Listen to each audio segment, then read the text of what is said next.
Video शुरू करने से पहले मेरे चैनल को सब्सक्राइब कर लें और घंटी का बटन दबाकर ऑल नोटिफिकेशंस ऑन कर लें ताकि इस चैनल पर होने वाली लाइव स्ट्रीम्स और वीडियोस आपसे मिस ना हो। मेरे काम और मुझे सपोर्ट करने का बेहतरीन तरीका पेट्रियन है। आप पेट्रियन पर चैनल के मेंबर बन सकते हैं। पेट्रियन का लिंक इस वीडियो की डिस्क्रिप्शन में मौजूद है।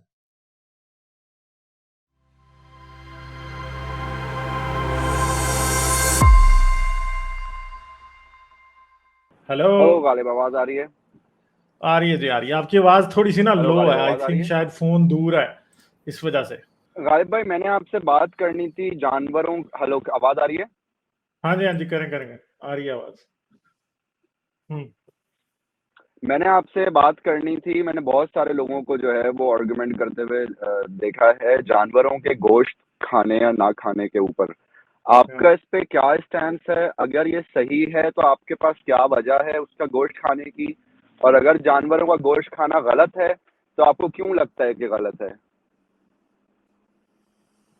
मेरे ख्याल में दुनिया के वो मुल्क जो कि बहुत गरीब हैं, उनमें अगर लोगों को जानवरों का गोश्त खाने से मना किया जाए तो क्या होगा?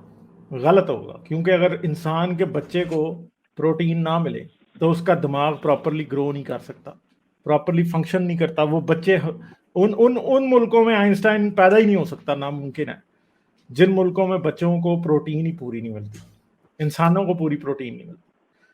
और हमें अर्ली ऑन हमारी लाइफ में प्रोटीन की बहुत सख्त ज़रूरत होती है, और जब हम अपने 30s क्रॉस कर जाते हैं, 35 के बाद, हमें प्रोटीन्स की ज़रूरत होती है। हमें ओमेगा 3 की ज़रूरत होती है। ओमेगा 3 जो हैं वो फैटी एसिड्स आपको किसी वेजिटेरियन डाइट से नहीं मिलते। उतनी अगर मिल भी जाते हैं किसी जगह पे प्रोटीन्स और ओमेगा 3 तो वो इंतहाई एक्सपेंसिव है। उनको कंज्यूम करना और उन तक एक्सेस हर मुल्क में पॉसिबल नहीं है। आप एस्किमोज को गोश्त खाने से मना नहीं कर सकते क्योंकि उनके मुल्क में कोई फसल नहीं उगती। आप दुनिया के ठंडे मुल्कों में लोगों को इस बात पे फोर्स कर ही नहीं सकते कि आप गोश्त ना खाएं, क्योंकि वो जिंदा ही नहीं रह पाएंगे। उनके पास सिर्फ एक फसल होती है, ठीक है, और वो एक फसल भी उस तरह नहीं होती जैसी पाकिस्तान में पंजाब में और इंडिया में पंजाब में या दूसरे हैविली कल्टीवेटेड एरियाज में होती है, क्योंकि उनका वेदर ही इस बात की इजाजत नहीं देता। आप सहराओं में रहने वाले लोगों को गोश्त खाने से मना नहीं कर सकते क्योंकि उनके पास कुछ नहीं होता। और आज की ग्लोबल एज में अगर फर्ज करें कि पाकिस्तान इंडिया एग्रीकल्चर कर रहे हैं, अमेरिका एग्रीकल्चर कर रहा है, तो क्या नॉर्वे वाले भी उस लेवल का एग्रीकल्चर कर सकते हैं? नहीं कर सकते। क्या करेंगे वो? सही है। अगर आर्टिफिशियल गोश्त आ जाता है नहीं कर सकते तो मे भी हम ये बात मान लें। और हमें एक बात ये भी भूलनी नहीं चाहिए कि हमारी हिस्ट्री गोश्त खाने के ऊपर बेस्ड है। गोश्त खाए बगैर हम ये जो लार्ज ब्रेन्स है ना अपने, जो कि चिंपैंजी के ब्रेन से 2.5 टाइम्स ज्यादा बड़े हैं, ये गोश्त खाए बगैर पॉसिबल नहीं हो सकते। चिंपैंजी इसलिए है कि वो वेजिटेरियन है मोस्टली।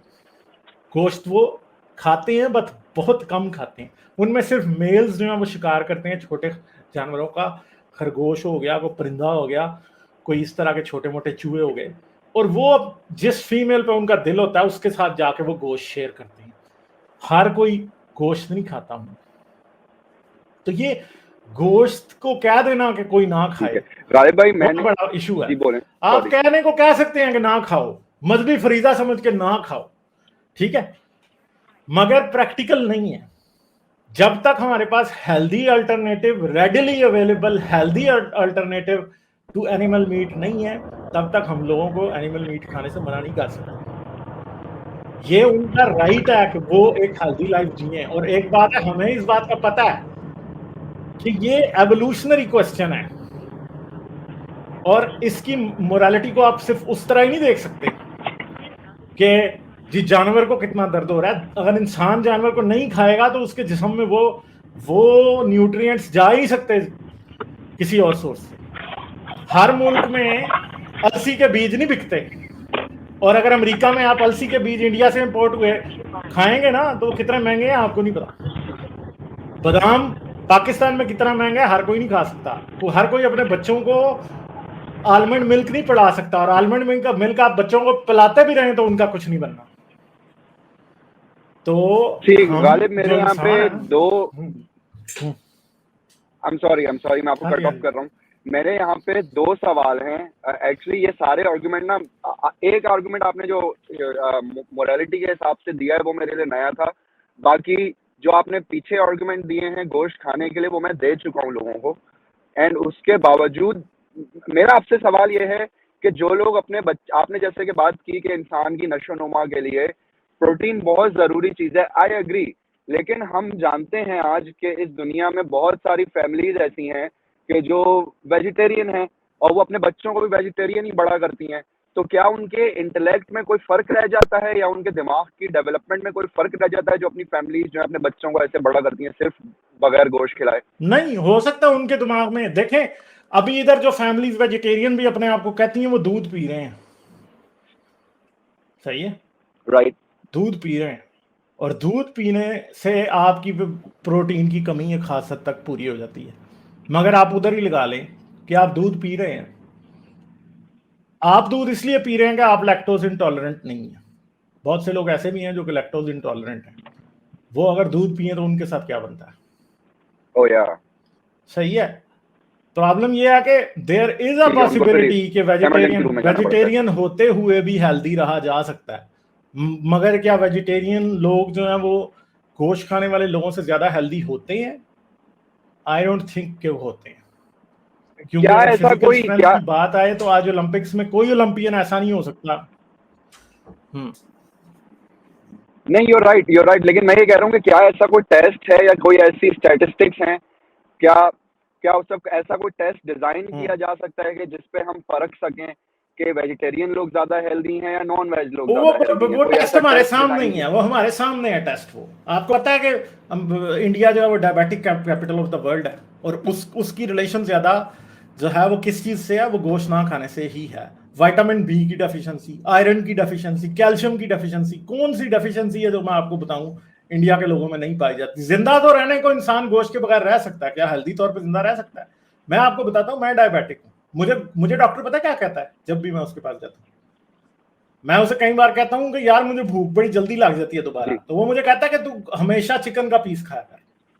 अब बताएं मुझे डॉक्टर ये कहता है कि आपको फुलनेस फील होगी, आप मीठा खाने से दूर रहेंगे या आप एक्सेसिव ईटिंग से दूर रहेंगे, स्मॉल पोर्शन में लें और गोश्त खाएं साथ, ताकि आपको फुलनेस फील हो।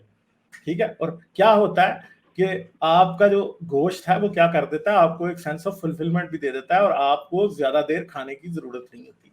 अब मछली और चिकन जो है ना, मैं कहता हूं चिकन जो है दुनिया में सबसे बड़ी ब्लेसिंग है और साइंस का बहुत बड़ा तोहफा है। कैसा है?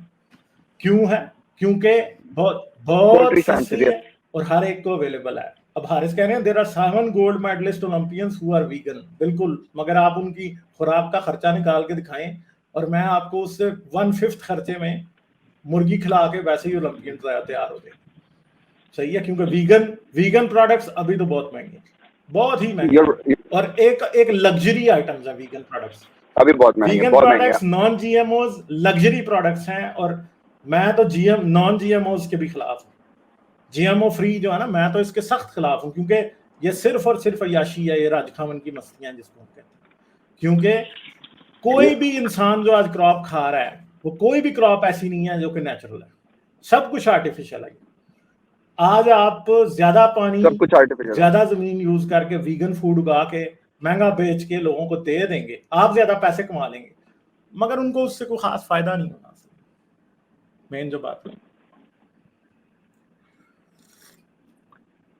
ठीक है, एक मैंने बात आपसे एक और करनी है। ये जो आपने मोरालिटी वाली बात की थी कि इंसान की जो तरक्की हुई है, इसमें बहुत बड़ा किरदार रहा है गोश्त का, कि भाई गोश्त इट अगर वाज हम ना खा रहे होते तो हम आज इम्पॉसिबल, इतने सक्सेसफुल। विदाउट मीट इम्पॉसिबल था। और आज का एग्रेरियन आई एग्री। देखिए, एग्रेरियन सोसाइटी जो है ना, बेसिकली इट्स आर्टिफिशियल, ये नेचुरल नहीं है। एग्रेरियन सोसाइटी आज से 13,000 साल पहले हम एग्रीकल्चर कर ही नहीं रहे थे। हम क्या कर रहे थे आज से 13,000 साल पहले? हम 100 से कम के ग्रुप्स के अंदर रहते थे, जंगलों के अंदर, और हम क्या खाते थे? हमें जो कुछ भी अवेलेबल होता था वो खाते थे, और सबसे ज्यादा कंसंट्रेटेड फूड हमें किस फॉर्म में मिलता था? शिकार से मारे हुए जानवरों की फॉर्म में। क्योंकि आपको कहीं पे जंगली गंदम तो मिलेगी, मगर वो इतनी थोड़ी होगी कि पूरा पूरा घर जो है वो पेट भर के उसे नहीं खा सकता। आपको तो कीड़े मिलेंगे तो आप वो भी खाएंगे, आपको तो कहीं पे वर्म्स मिलेंगे आप वो भी खाएंगे, आपको कुछ भी मिलता था आप खाते थे। सांप भी मिलता था ना, तो आप उसको भी खा जाते थे, चमगादड़ मिलती थी तो आप उसे भी खाते थे।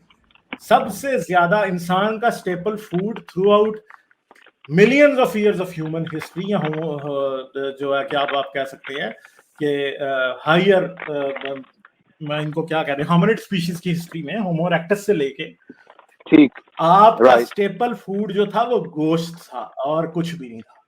और ये लोग झूठे हैं जो ये कहते हैं कि गोश्त खाओगे तो क्या होगा, ये कुछ भी, ये बात गलत है। मॉरल डायलेमा एक है कि हाँ, इफ इट वाज पॉसिबल तो हम क्या करेंगे, हम गोश्त नहीं खाएंगे। मगर अगर पॉसिबल गोश्त को, अगर आप ये समझते हैं कि आपके पास गोश्त का आर्टिफिशियल मीट नहीं है और आप लोगों को गोश्त खाने से मना करते हैं, तो बेसिकली ये गुनाह है मेरे हिसाब में। ये this is evil, this is more evil than asking people not to eat animals, क्योंकि आप कुछ भी नहीं पूरा कर सकते। आपको पता है कि बोन ब्रॉथ जो है वो कितनी बड़ी चीज है। बोन ब्रॉथ आपके कितने मसले हल कर देता है, कितनी चीजें, प्रॉब्लम्स आपके सॉल्व कर देता है। और पुराने वक्तों में ऐसा नहीं था कि आपने जी सारे इंटरनल ऑर्गन्स निकाल के बाहर फेंके। आज भी एस्किमोज जब जानवरों को शिकार करते हैं तो वो एक एक चीज खाते हैं। वो उसकी आंतें भी खाएंगे, वो उसके टेस्टिकल्स भी खाएंगे, वो उसके गुर्दे भी खाएंगे, उसका यूरिनरी ब्लैडर भी खाएंगे, उसकी आंखें भी खाएंगे। कोई एक भी चीज ऐसी नहीं होती कि जिसको वो ना खाए। उसकी हड्डियों से निकाल के गूदा भी खाते हैं। और उनको उन जानवरों के अलावा कुछ भी खाने की जरूरत नहीं होती। क्यों नहीं होती? इसलिए नहीं होती क्योंकि वो पूरे के पूरे न्यूट्रिएंट्स उनको पूरे के पूरे एनिमल से मिल जाते हैं। और एस्किमोज को ये कहना कि तुम गंदम खाओ, कितनी बड़ी बेवकूफी की बात होगी। उनके पास उगती नहीं है। ठीक, मेरा एक सवाल, मैं एक बात और इसमें करना चाहूंगा कि हम क्योंकि ये एस्टेब्लिश कर चुके हैं अभी कि बगैर गोश्त खाए भी एक हेल्दी जिंदगी गुजारी जा सकती है। अब कितनी हेल्दी होगी वो जिंदगी, उसका मुकाबला नहीं किया जा सकता गोश्त खाने वाले से, लेकिन हम कह सकते हैं कि हेल्दी होगा, एटलीस्ट अनहेल्दी इंसान नहीं होगा अगर सिर्फ वेजिटेरियन अनहेल्दी होगा ना, और अगर हम अनहेल्दी होगा ना, क्यों नहीं होगा अनहेल्दी? आपको मैं आज एक बात बताता हूं कि जाके omega 3 fish oils, non animal resource से इवन आपके विटामिन नहीं बनते। जीएनसी का ओमेगा 3 आप जो लेके आते हैं वो एनिमल सोर्स से बना होता है, ठीक है? वो जीएमओ गालिब, लेकिन मैं अपनी बात लेकिन ना किसी और तरफ लाना चाह रहा हूँ। मैं ये कह रहा हूँ कि अगर हम इस बात को कनेक्ट करें आपकी इस बात से कि इंसान की इर्तिका में, इंसान के इवोल्यूशन में बहुत बड़ा अमल है गोश्त का, और अगर हम इस बात के साथ ये बात कनेक्ट करें कि बगैर गोश्त खाए आज इंसान एक तकरीबन हेल्दी जिंदगी गुजार सकता है, तो क्या आपको नहीं लगता कि उस वक्त तो चलो हमारी मजबूरी थी कि हमने एवोल्यूशन के प्रोसेस से गुजरना था, दिमाग बड़े करने थे, ज्यादा अक्लमंद होना था, लेकिन आज जो है हजारों साल बाद आज हम इतने सिविलाइज हो गए हैं कि हम जानवरों का गोश्त खाना छोड़ दें क्योंकि अब इतनी जरूरत नहीं रही। हाँ, बड़ा सही क्वेश्चन है। क्योंकि होता क्या है, लोग पूरी खुद जवान हो जाते हैं गोश्त खा के, दूध पी के। और आज क्या हो रहा है कि आपको पता है पिछले साल एक बहुत बड़ा इंसिडेंट हुआ था अमेरिका में। एक वीगन कपल ने अपने बच्चों को गोश्त और दूध से अलग रखा हुआ था। और क्या हुआ कि वो बच्चा जो है, वो उस बच्चे के साथ क्या हुआ, वो बच्चा इतना मेल न्यूरिश था कि वो उसको फिट्स पड़ गए ना। तो फिर उनको खुद ही कॉल करनी पड़ी एम्बुलेंस को। जब एम्बुलेंस आई और उन्होंने उस बच्चे को देखा तो उन्होंने अपना सर पकड़ लिया और वो बच्चे को लेके गए। वो बच्चा इतना मेल न्यूरिश था कि वो बच्चा फिर मर गया। ये आप खुद सर्च कर सकते हैं, ये फ्लोरिडा का केस है पिछले साल का। वो बच्चा मर गया क्योंकि वो उसे गोश्त और दूध नहीं दे रहे थे। दोनों वीगन कपल जो था, उन दोनों के ऊपर मैन स्लॉटर लगा है। दोनों 20-20, 25-25 साल के लिए अंदर हो गए हैं। उनका बड़ा बेटा मर गया था और छोटा भी जिंदा है। और फिर अमेरिकन वीगन एसोसिएशन की जो सदर थी, उसको ये बयान देना पड़ा कि हम ये रिकमेंड नहीं करते कि आप बच्चों को भी नॉन वीगन फूड पे पालें। अब मुझे बताएं फिर क्या करें। ये तो अब एक प्रैक्टिकल केस है ना। मैं कोई मोरालिटी पे थोड़ी बेस कर रहा हूँ अपनी बात। मैं तो एक आपको प्रैक्टिकल एग्जांपल दे रहा हूँ। ये आप खुद सर्च करें, आपको मिल जाएगा बहुत ही। और जितने भी सप्लीमेंट्स एनिमल प्रोडक्ट्स होते हैं मोस्टली। राइट, ऐसा ही है। मैं भी इस चीज का कोई एडवोकेट नहीं हूँ कि गोश्त नहीं खाना चाहिए। मुझे भी ऐसा लगता है कि इंसान के लिए गोश्त खाना बहुत जरूरी है। मैं तो आपसे डिस्कस कर रहा था कि मैं जब आर्गुमेंट देता हूँ तो आगे से काउंटर आर्गुमेंट्स क्या आते हैं ये मगर तो आप ये याद रखें ना कि बहुत वीगनिज्म और नॉन मीट ईटिंग से बहुत बड़े टैबूज इन्वॉल्व हैं। इवन कि आज आपको वीगनिज्म के पीछे भी ये हिंदुत्व वाले खड़े हुए अमेरिका में भी नजर आएंगे। ये अपना ब्राह्मणिज्म उधर भी बेच रहे राइट हैं, ये उधर भी अपना ब्राह्मणिज्म राइट बेच रहे राइट हैं। राइट और इनका ब्राह्मणिज्म किस बात पे बेस्ड है कि लोअर कास्ट लोग जो थे वो गोश्त खाते थे और ये गोश्त नहीं खाते थे। ठीक है, इंडिया में आज भी इनको क्या तकलीफ होती है, मरी हुई गाय वो उठा के ले जाते हैं, उसकी खाल वो बेचते हैं, ठीक है, और उसका गोश्त वो खाते हैं। और इनको वो लोग जो मरा हुआ गोश्त भी खाते हैं ना, वो भी इनको हजम नहीं होते। ये एक डॉगमेटिज्म है, ये एक एलिटिज्म है। ये इंडिया में उल्टा एलिटिज्म, गोश्त ना खाना एलिटिज्म है, ब्राह्मण का एलिटिज्म है। ये ब्राह्मणवाद है जो कि हर चीज के पीछे छुपा हुआ, वीगनिज्म और वेजिटेरियनिज्म के पीछे छुपा हुआ आपको नजर आ रहा है। और ये लोगों में गोश्त खाने और ना खाने की बेस के ऊपर डिस्क्रिमिनेट करते हैं। ये इनका तमाशा है सारा। ठीक है, अच्छा, ये वरुण ने क्या दिया, वरुण की सुपर चैट आई है, इसको पढ़ लें इसी रिलेशन में। Vegetarian women in India have low level of iron. गोश्त के बगैर आयरन डेफिशिएंसी पूरी करना बहुत मुश्किल है। स्पिनच को हजम करना बहुत मुश्किल काम है। स्पिनच हर सीजन में अवेलेबल नहीं होती, ये बात याद रखें। Same for children. Look at India to know that this sweet talk of vegetarianism is not practical. This talk is privileged virtue signaling। और ऐसा ही अब वेस्ट में भी हो रहा है। ये बुद्धिज्म और हिंदुइज्म की डिस्गाइज में जाके लोगों को स्टूपिडिटी यानी वेजिटेरियनिज्म के ऊपर जो है ना वो आमादा कर रहे हैं। और I would never agree to that. ठीक है, मुझे आपका जवाब मिल गया गालिब। ठीक है, चले, ठीक है, फिर करते हैं बात। Sure Ghalib, thank you. Okay, thank you, bye. जाने से पहले मेरे चैनल को सब्सक्राइब कर लें और घंटी का बटन दबाकर ऑल नोटिफिकेशंस ऑन कर लें ताकि इस चैनल पे होने वाली लाइव स्ट्रीम्स और वीडियोस आपसे मिस ना हो। मेरे काम और मुझे सपोर्ट करने का बेहतरीन तरीका पेट्रियन है। आप पेट्रियन पर चैनल के मेंबर बन सकते हैं। पेट्रियन का लिंक इस वीडियो की डिस्क्रिप्शन में मौजूद है।